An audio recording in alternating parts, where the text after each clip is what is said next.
50 years ago, the federal government led the way in backing the most ambitious urban projects in housing and community development. More recently, local officials and nonprofit developers have been trying to fill the gap with money from other sources, whether it's the state, the city, or private partners and philanthropists.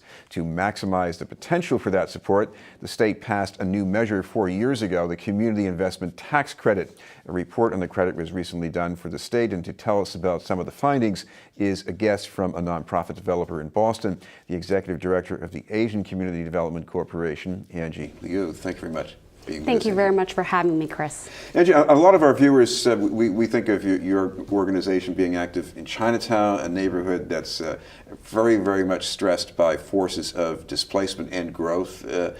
Talk about how this tax credit has been able to help the community. Sure. So this tax credit has been in place for the last 2 years. And while Asian CDC has always been very active in Chinatown in terms of creating and preserving affordable housing, I mean, let's face it, real estate projects in Boston do take a very long time to happen. And in the meantime, this tax credit creates unrestricted funding source that allows us to undertake work above and beyond just housing development. So in Chinatown, this has allowed us to hire a community planner to really expand and undertake participatory planning initiatives that let residents participate in the decision-making process. I'll give you an example. Last summer, we did a 3-month-long planning process for a publicly owned parcel sitting in the heart of Chinatown. It's owned by the city of Boston, and currently it is only used for parking, but there has long been conversation about what should happen to that parcel. And so with the funding from this tax credit program, we were really able to undertake very in-depth planning workshops, education for residents, for them to really have a say in what they would like to see happen on this site. What kind of things did you learn from residents who were participating? Well, the first things that we actually learned was how to structure the planning process around them, because many of the people living in Chinatown work multiple jobs. Some of them in restaurants, so they don't have a regular 9-to-5 working schedules. So by holding meetings in the evenings, that doesn't necessarily work for everybody. So we had to find creative schedules such as weekend mornings.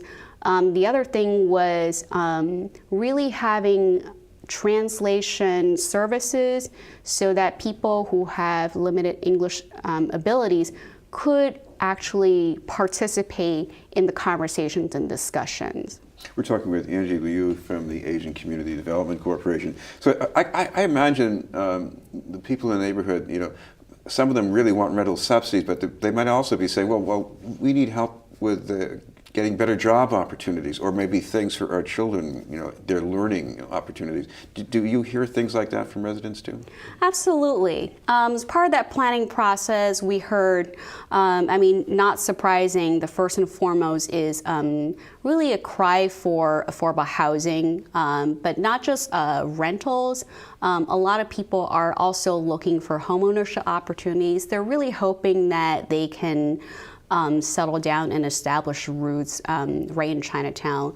We also heard a desire for small businesses.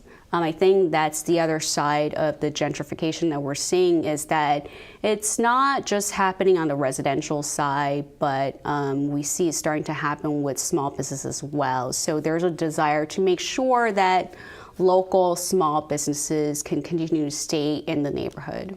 Angie, I know this is one community with a lot of needs, but you got a whole state here that's been able to take advantage of this credit. What's been happening so far?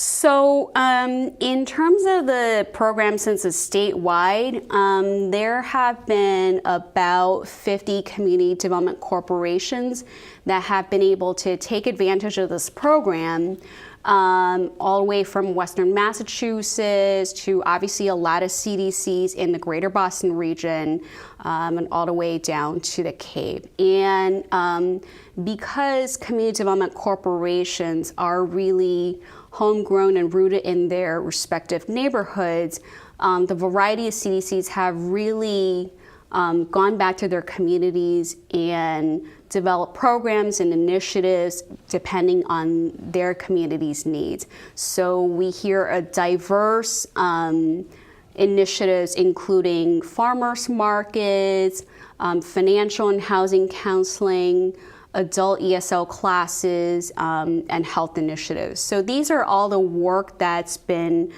fueled by this tax credit program that helps the community development corporations to really expand above and beyond the affordable housing work that we have always done. Now, I guess this works in a way that means that if you have a project in mind, you can now go to a different array of potential supporters. What's that been like exactly? Sure. So traditionally, the CDCs are heavily dependent on public subsidy as well as foundation money. Much of that is restricted.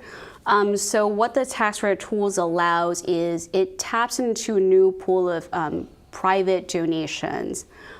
So it's open for individuals, businesses, foundations, and nonprofits to participate. You don't have to be a Massachusetts resident to participate. But how I really think about this tool is that it allows individuals who really want to support their neighborhood, a venue, a vehicle for them to really invest in their neighborhood. What about Chinatown? Because I also get the sense that this is an area where people who maybe have long since stopped living there, or maybe their children have moved on. They still want to give back, and unless you have that locus, they're not going to be able to really effectively give back, I suppose. Absolutely. I mean, so we have a lot of longtime supporters. Even though you're right, a lot of people have moved out of residence, there are still people who feel a very strong connection to Chinatown.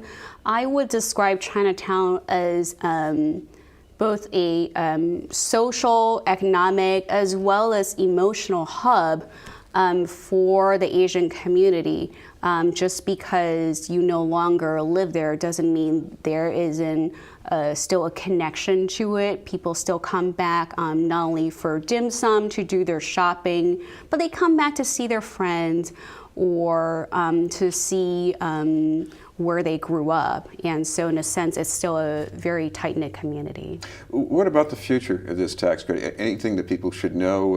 Is this something that might have a sunset at some point, or you just have to get out there and make the pitch, we really need this money? Sure. So this was originally put in place in 2014.